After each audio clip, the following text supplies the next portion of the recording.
Kuda dan kerbau adalah hewan ternak yang biasa dipakai oleh masyarakat zaman dulu. Kerbau sebagai alat untuk bertani dan kuda adalah untuk transportasi. Ternyata punya cerita antara kerbau dan kuda. Oke, terima kasih. Bersama Abah Yadi akan bercerita tentang kerbau dan kuda. Assalamualaikum warahmatullahi wabarakatuh. Mudah-mudahan kita dalam lindungan Allah Subhanahu wa taala dan selalu diberikan sehat walafiat. Jadi cerita kerbau dan kuda ini adalah sebuah cerita dongeng masa lalu yang syarat dengan makna, syarat dengan pengetahuan, syarat dengan informasi, syarat juga dengan pendidikan pada masanya. Nah, pertanyaannya, kenapa kerbau pakai kacamata, pakai sepatu, pakai rompi dengan gagah, dengan begitu banyak aksesoris dalam tubuhnya, sementara kerbau adalah hewan yang aksesorisnya biasa tapi harus bekerja keras membajak sawah, menggarap lahan dengan majikannya. Nah, itulah sebuah cerita masa lalu yang memiliki makna yang cukup dalam dari tokoh kerbau ini dan kuda. Pertama, berawal dari sebuah kandang yang biasanya tidak jauh di pekarangan rumah majikannya, antara kerbau dengan kuda ini.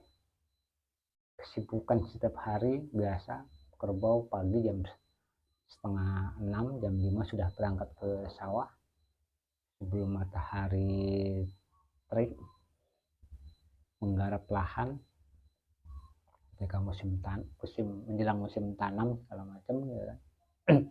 Ini kerbau ini setiap hari melaksanakan hal yang biasa. Tiba-tiba ketika rutinitas itu berlangsung, pulang menjelang sore, menjelang malam kumpul bersama dengan kandang, rupanya sang kuda ini memberikan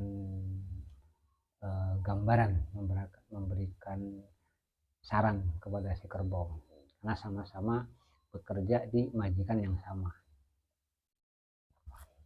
Kata kuda ke kerbau, "Bo, kamu dengan saya itu sama, majikannya sama, pekerjaannya sama, membantu mengerjakan dan meringankan majikan. Tapi yang membedakan, kamu setiap hari keluar dari kandang ke sawah untuk menggarap lahan, bolak-balik itu aja. Apa nggak bosen? Kali-kali dong main ke kota kayak saya," kata si kuda. Nah, rupanya kerbau ini terpikirkan, nggak mungkin, saya tetap, karena kehidupan saya ada di sini, aktivitas saya seperti ini. Itu kata si kerbau. Oh, bisa, kata si kuda, bisa. Kamu bisa berangkat ke kota, bisa berangkat jalan-jalan, bisa berangkat kemana-mana, asalkan kamu punya keinginan, punya kemauan. Oke, gimana caranya? Akhirnya sang kuda ini bercerita, saya sering setiap hari ketika diajak majikan bekerja keluar kota, keluar daerah, saya dipakaikan sepatu, saya dipakaikan rompi, saya dipakaikan mahkota dan aksesoris yang lainnya. Beban berat saya dengan kamu sama ketika bekerja, tapi saya diberikan fasilitas yang mewah, tambahan makanan, tambahan ini, tambahan itu. Kata si kerbau, kata si kuda. Akhirnya kerbau terpengangah dan ingin mendapatkan porsi yang sama dengan si kuda. Terus kata kerbau, bagaimana caranya saya bisa mendapatkan dan seperti kamu bisa jalan-jalan ke kota? Gampang, kata si kuda. Kalau kamu pengen ke kota, mulai nanti malam, makanan yang ada di kandang ini yang disiapkan oleh majikan, jangan kau makan. Setiap malam jangan kau makan. Nanti juga kamu akan dibawa ke kota. Mulailah sang kerbau mengikuti satu perintah sahabatnya, sang kuda. Malam pertama nggak dimakan rumput yang disediakan oleh majikannya. Malam kedua sama juga tidak dimakan. Dan majikannya menganggap bahwa kerbau ini sedang sakit. Sehingga posisi kerbau kemudian digantikan oleh kuda yang biasa bajak sawah, yang biasa ini. Posisi pekerjaan kerbau ini digantikan oleh kuda. Karena kuda juga bisa untuk membajak sawah, untuk menggarap lahan. Akhirnya perjalanan waktu, sang kerbau ini setiap malam tetap akan mengikuti saran sang kuda untuk tidak memakan makanan yang yang disiapkan oleh majikannya ini. Nah, kuda terus berjalannya waktu menggantikan posisi pekerjaan sang kerbau. Kemudian sang kerbau ini merasa menunggu lama kapan harus berangkat ke kota, kapan harus berangkat diajak jalan-jalan oleh majikan. Ternyata nggak kesampaian. Akhirnya sang kuda karena merasa kelelahan menggantikan posisi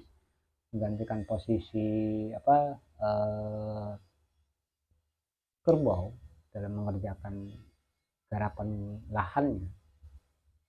Sang kuda ini karena cerdas, hewan yang dianggap hewan yang cerdas, setelah mendapatkan banyak fasilitas dari majikan, kemudian dia merasa kelelahan, sementara kerbau asik-asik hanya tiduran, makan tidur, tidak melakukan aktivitas pekerjaannya, semuanya digantikan oleh sang kuda.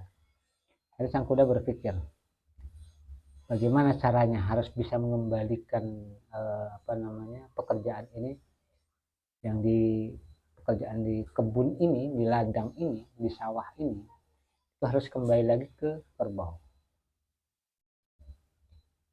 Akhirnya sang kuda ketika malam hari merasa kelelahan, berceritalah kepada sahabatnya yang kerbau. Bo, besok kamu akan dibawa ke kota untuk dipotong. Karena kamu sudah lama tidak makan apa yang disediakan oleh majikan. Jadi kamu akan dibawa ke kota. Tapi rencana majikan, kamu akan dijual dan akan dipotong, diambil dagingnya. Karena kamu sudah tidak bisa diambil tenaganya. Itu kata sang kuda. Ini sang kerbau ini panik. Dia mengikuti saran sang kuda, kemudian ternyata dijanjikan ke kota, nggak terpenuhi. Kemudian sang kerbau menanyakan, kok kenapa? Katanya kamu kalau bisa jalan ke kota. Iya, awalnya saya pengalaman teman-teman yang sering keluar ke kota banyak juga. Saya melihat kerbau-kerbau itu dibawa ke kota, jalan-jalan ke kota. Tapi tadi saya dengar dari majikan bahwa kamu akan dibawa ke kota untuk dipotong, untuk dijual dagingnya. Karena dianggap tenaga kamu sudah tidak bermanfaat dan tenaganya tidak ada.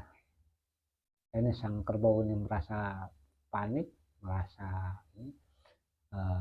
Runduk dia posisi, kemudian dengan gelisah sedih karena tidak bisa ke kota, menanyakan kembali ke sang kuda, terus bagaimana caranya supaya saya tidak bisa tidak dipotong oleh orang lain dan tidak dijual oleh majikan. Oh, ada saran saya yang mudah-mudahan ini bisa bisa majikan bisa memahami, kemudian kamu tidak ke kota. Terus gimana caranya? Makan semua rumput ini, nanti malam rumput yang diberikan majikan makan semuanya sampai yang kering-kering habiskan. Bila perlu tiang kandang ini termasuk juga pintu segala macam makan, habisin semuanya supaya kamu dianggap sehat, karena kamu nggak sakit sebenarnya. Ya, kamu dianggap sehat lagi, sehingga kamu 2-3 hari yang akan datang bisa menggantikan. Nah, akhirnya karena sang kuda ini merasa lelah melakukan aktivitas sehari-hari dengan menggantikan posisi kerbau, sang kuda ini akhirnya dengan kecerdasannya bagaimana caranya untuk mengembalikan posisi semula, kerbau yang menggarap lahan, kuda yang menjual hasil perkebunannya, hasil pertaniannya ke kota. Akhirnya sang kuda kemudian memberikan saran-saran itu. Nah, akhirnya kuda dengan saran kepada kerbau itu, ketika pagi-pagi sang majikan kaget melihat rumput yang tersedia, termasuk yang kering-kering yang belum sempat dibakar, yang belum sempat dibuang, habis dimakan, dan menganggap bahwa kerbau ini sudah sembuh. Hari ketiga setelah proses itu, kemudian kerbau diajak lagi ke sawah, ke kebun untuk menggarap lahan, dan sang kuda senyum-senyum manis dan merasa menyesal memberikan nasihat kepada orang lain, tapi nasihat itu termakan oleh dirinya sendiri.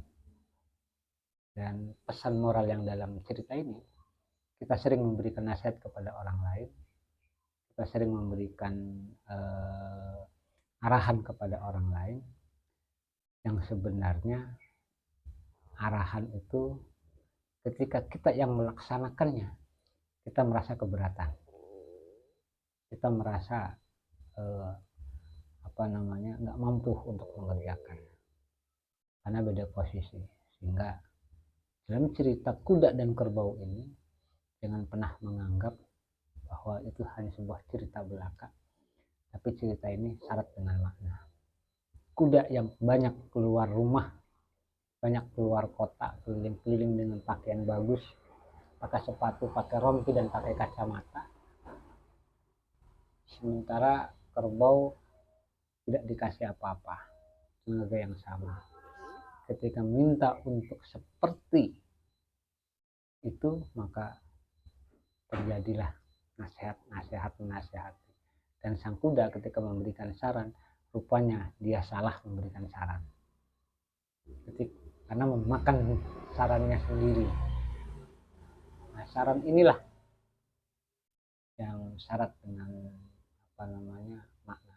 Kita orang-orang sekeliling kita kadang-kadang sering mengajak diskusi untuk minta solusi, mencari saran. Berikan saran sewajarnya, berikan saran semampunya, jangan sampai saran-saran itu akhirnya memberatkan baik orang lain maupun untuk diri kita sendiri. Lakukan apa yang biasa kita lakukan, dan jangan pernah menganggap pekerjaan orang lain itu lebih buruk dari apa yang kita kerjakan. Terima kasih, semoga bermanfaat. Kalau bermanfaat video ini silahkan di-share, silahkan dibagikan, dukung terus Klinik Pusaka Banten. Mudah-mudahan bisa berbagi cerita, baik dongeng, dari manuskrip, sumber sejarah, dokumen-dokumen yang lain. Terima kasih. Assalamualaikum warahmatullahi wabarakatuh.